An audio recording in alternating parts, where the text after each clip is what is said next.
Okay masters, 116ನೇ ದಿನದ ತುಳಸಿದಳ ಭಾಗ 2ರ ಪತ್ರಿಜಿ ಆತ್ಮಜ್ಞಾನ ಪ್ರಕಾಶಕ್ಕೆ ನಿಮಗೆಲ್ಲರಿಗೂ ಸ್ವಾಗತ ಸುಸ್ವಾಗತ ಮಾಸ್ಟರ್ಸ್. ಈ ದಿನದ ಸಂದೇಶ ವಾಯುಪುತ್ರ ಆಂಜನೇಯ ಸ್ವಾಮಿ. ನಿನ್ನೆ ದಿನ ಧ್ಯಾನ ಗಿರಿಗಳನ್ನು ಹತ್ತಿದೆವು, ಆತ್ಮಜ್ಞಾನ ಎನ್ನುವ ಪರ್ವತ ಶ್ರೇಣಿಯಲ್ಲಿ ವಿಹರಿಸಿದೆವು. ಈ ದಿನ ವಾಯುಪುತ್ರ ಆಂಜನೇಯ ಸ್ವಾಮಿ ಅಂದರೆ ಏನು ಅನ್ನೋದ್ರ ಬಗ್ಗೆ ತಿಳ್ಕೊಳ್ತಾ ಹೋಗೋಣ. ವಾಯುಪುತ್ರ ಆಂಜನೇಯ ಸ್ವಾಮಿ, ಇದರಲ್ಲೇ ಈ ಪದ ಪ್ರಯೋಗದಲ್ಲೇ ಧ್ಯಾನ ಸಮಾಚಾರವೆಲ್ಲ ಅಡಗಿದೆ. ವಾಯುಪುತ್ರ ಅಂದರೆ ಆನಾಪಾನಸತಿ ಅಭ್ಯಾಸ ಮಾಡುವುದು ಅಂತ ಅರ್ಥ. ಅಂಜನ ಅಂದರೆ ದಿವ್ಯಚಕ್ಷು ಅಂತ. ಆಂಜನೇಯ ಅಂದರೆ ದಿವ್ಯಚಕ್ಷುವನ್ನು ಹೊಂದಿರುವವನು. ಸ್ವಾಮಿ ಅಂದರೆ ನಿರ್ವಾಣ ಸ್ಥಿತಿಯನ್ನು ಹೊಂದಿರುವವನು ಅಂತ. ದಿವ್ಯಚಕ್ಷುವಿನ ಉತ್ತೇಜನವನ್ನು ವಿಪಸ್ಸನ ಅಂತ ಕರಿತೀವಲ್ವಾ.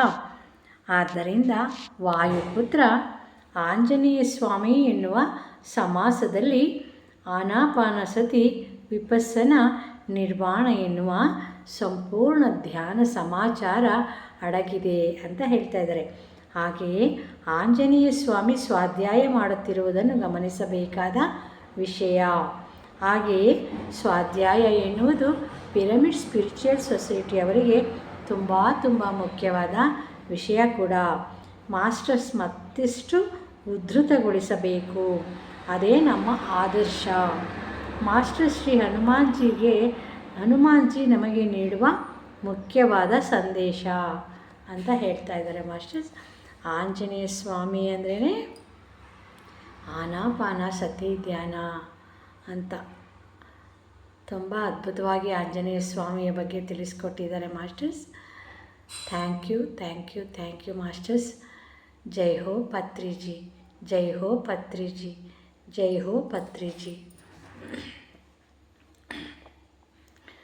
ಧ್ಯಾನ ಜಗತ್ ಜಯ ಜಯ ಹೋ, ಪಿರಮಿಡ್ ಜಗತ್ ಜಯ ಜಯ ಹೋ, ಜ್ಞಾನ ಜಗತ್ ಜಯ ಜಯ ಹೋ, ದಿವ್ಯ ಚಕ್ಷು ಜಯ ಜಯ ಹೋ, ಪ್ರಾಣಶಕ್ತಿ ಜಯ ಜಯ ಹೋ, ಜ್ಞಾನ ಶಕ್ತಿ ಜಯ ಜಯ ಹೋ, ಜಯ ಹೋ ಜಯ ಹೋ ಜಯ ಹೋ ಜಯ ಹೋ. ಓಕೆ ಮಾಸ್ಟರ್ಸ್, ಈ ದಿನ ನಾವು ಆಂಜನೇಯ ಸ್ವಾಮಿ ಥರ ಧ್ಯಾನವನ್ನು ಮಾಡಿ ಶಕ್ತಿವಂತರಾಗ್ತೀವಿ ಅಂತ ಸಂಕಲ್ಪವನ್ನು ಮಾಡೋಣ masters. Thank you masters, thank you so much.